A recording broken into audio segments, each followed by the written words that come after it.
Hey, Braden with MarineMax in Panama City Beach. Here we have a very nice 2016 Sailfish 240cc.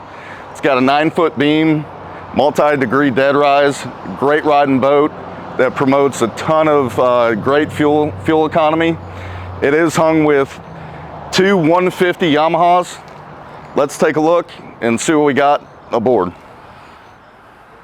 So we're aboard here, this 2016 240cc Sailfish.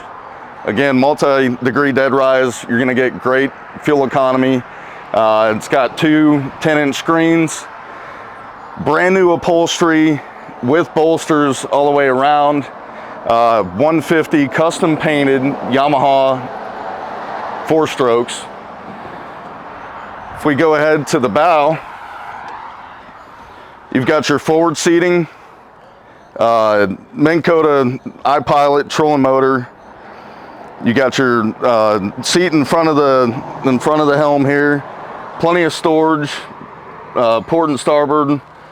It does have a windlass anchor, so extremely easy to pull up to the island, or when you're fishing, drop anchor. This boat has got it all.